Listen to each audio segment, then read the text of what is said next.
This year hasn't been going well for Aston Martin. The fact that things are going better at Aston Martin than they were at the start of the season, according to Fernando Alonso, isn't cause for concern. The Spaniard observes that the team maintains a positive atmosphere. Let's try to figure out why this is happening.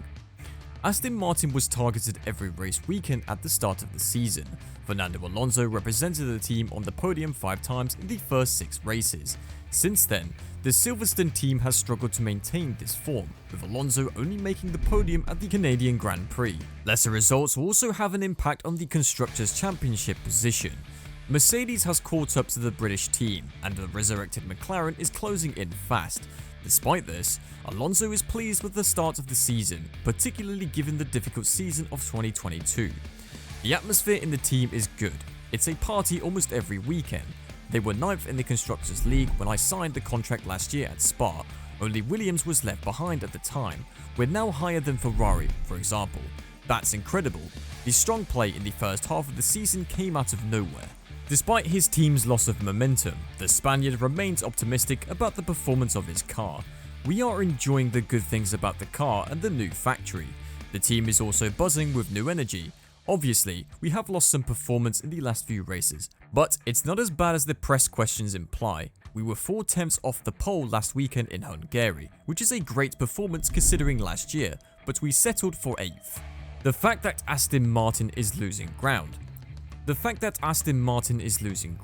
According to the 41-year-old Alonso, helps him stay sharp in the development of the 2024 car. We know that we have to develop further. We admit that we have lost performance in recent races. We're working on it, and these challenges will only make us stronger as a team in the future. We wouldn't be aiming for 2024 if we had an easy season. I'm not happy that we're slower, but difficult weekends are necessary from time to time. Aston Martin has revealed that its losses more than doubled in 2022 as the sports car manufacturer spent heavily on new models while dealing with supply chain issues plaguing the global car industry. The UK-listed car maker reported a loss before tax of £494 million in 2022, up from £240 million the previous year, despite sales increasing 26% to £1.4 billion. After adjusting for one-time costs, it had an operating loss of £118 million, which was less than the £135 million predicted by analysts. After an overly ambitious listing on the London Stock Exchange in late 2018, the company has struggled for years to recover. Lawrence Stroll, the fashion billionaire, took over in early 2020 just as the coronavirus pandemic hit.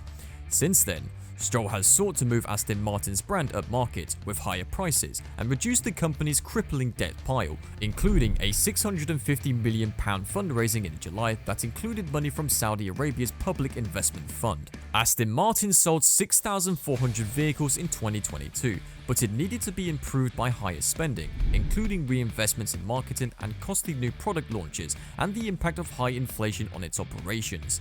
At the same time, it spent £287 million on new model development. The company, which will turn 110 this year, stated that it expects to stop burning cash in the second half of 2023 and to sell 7,000 cars in 2023. However, it stated that the operating environment remains volatile, with ongoing inflationary pressures and pockets of supply chain disruptions. It also intends to make 2023 its peak year for spending under Stroll's leadership, including the final year of significant expenditure associated with our internal combustion engine portfolio. Aston Martin plans to release a number of new vehicles this year, including the £314,000 DBS 770 Ultimate and super expensive special vehicles such as the Valkyrie Spider Hypercar and the £1.5 million DBR 22. For several years, industry analysts have wondered how smaller car makers like Aston Martin will cope with the costly transition to electric vehicles and increasing demands for digital technology without being owned by a larger car group, as is the case with the VW-owned Bentley or BMW-owned Rolls-Royce. However, Aston Martin has an agreement with Mercedes-Benz, which is also a shareholder, to share some technology. Stroll stated that the company was on track to earn around £2 billion in revenue and £500 million in rough operating profits by 2024 to 25, and that it would reach 10,000 dealer sales in the coming years. It had planned to reach 10,000 sales by 2020 when it went public. Aston Martin CEO Amedeo Felisa stated that the company faced a challenging operating environment throughout 2022. He predicted significant improvements in profitability in the second half of the year for Aston Martin's next generation of sports cars in 2023.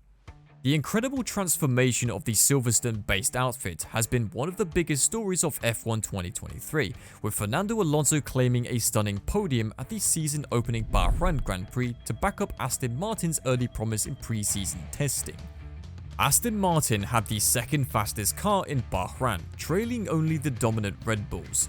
Alonso took third place in a straight fight against Ferrari's Carlos Sainz and Lewis Hamilton's Mercedes.